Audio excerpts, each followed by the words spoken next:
Komisi Pentaban Rakhi kesengi bekerpang gigentai neka International Women's Day. Hakasi thok diang jong katayo ke Meghalaya State Commission for Women kalau penlong ya kejingelang ha Additional Secretariat bat lepen ku buram ki kat argut kilong keme ke belan nok senyang bat ai kejing syakri syakim lang salang. Hagani kejingelang la don rengkat ke chairperson jong ke Meghalaya State Commission for Women ikong Yamon Siem nang ta pada I Professor Badablin War ibadai ka HOD jong ke Department of Khasi Nehu ki dikhot jong ke Meghalaya State Commission for Women kilong keme kenong ilam shnong bat kiwe-kiwe. Hagani kesengi lepen ku buram ya ki kat argut kilong keme ki belai kejing syakri syakim lang salang. Habakran na kejingelang ikong Yamon Siem ilong bakum kilong keme ki leyak lenti ke bejrong menyo ela ke jong ke hok. Hendrai gedang don bon ki ik bedang don kamban penbha. I Professor Badablin War ila kentui kilong keme bagi de ben mi syakmat ban wat jingerap ala don kano-kano ka jing syak not ben. Bat kilong keme ki balak benerap ki dei benwan syakmat balai ka keti banwara ka jing kala hak ingin melang salang.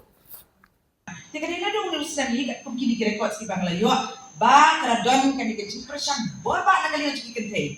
Jika history kalau keberengkam penyintip, punglo bahkan history kami. Berhadir kata ngitip bahwa nak kalian jauh presiden jauh ke Amerika ru, harus nam kat kenai spasi kau, ula ai dah kecil pen berapa ba, mo ba lajit.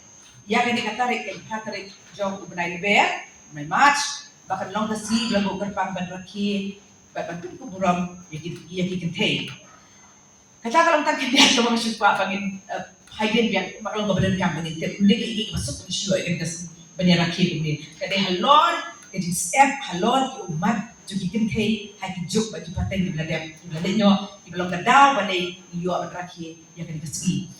Kawai pat kabang asko kalau ngobrol dengan nama United Nations tu kasi banjur hai kan dia kata kalau ban kenmau ya kentai ki belala ban lek ki bakam pela bat ki bakam gerbang namla ban je ban new betul ki ki paro ki blano siang lingba ki jingtre bakam pe ki bagi lek ki balik si ha juk ka bagi ki em ndane. Life is not measured by the number of breaths we take but by moments that take a breath away.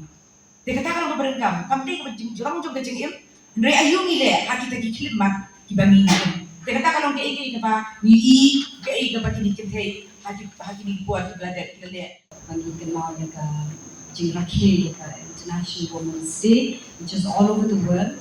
So I wish you all first of all, I'm happy. I don't know, happy in the sense that we have progressed much. We have gone a long way. Tanpa dan pun kimayas kita melihatnya, pun the challenges kami melihatnya. Kadang jadi kita markers, mungkin kita ski, mungkin mau kat nong nak point, but shalom ini. Kadang kita nanti kita jinai ha. Dengan sukmen tadi apa, karai cis pasnya mencuba, hanya pada menurut ini menyo ini bandung kami. Jadi mentah pada apa, ia dan kat nong ini sukmen kita deh. Kini ikhmat jadi tu ke community juga. Kini ikhmat naman tak itu i-view kentai, i-view manway na nagikina sauna, siyang bat kentai, bat ikirang basyong, kini ikhmat naman tajuki. Bat kapil makanong kabaim, the localities yung pili kabaim. Appears, all the challenges, I'm sure, but at the same time, ingat ba, kada kita sure, John kata kung the atmosphere of your locality, the strength of your localities, that's why kita dan Kadang buram itu, kantam itu lami kemat bon siang, but don't pick your awards. Dan kadang itu yang special buram tentang si itu kita your awards. In the sense that pishim namenta yang kilong kami, yang kita ki unsung heroes, yang beliau kita kimi siapa kita skill kita durut, kita jom kita emang salam. Henry mapi pada ki dongkum ki leaders ki bagian naman tajuki. So you stand on their shoulders, no? Kita peng tajuki. Ki bangin yo tambah ini maki betul chat board, but kita I board ya feel kita he represent all those kita wan takasi kita. There's so many heroes, but then heroes role and kita ki leaders, ki grassroots leaders kembali ke tahun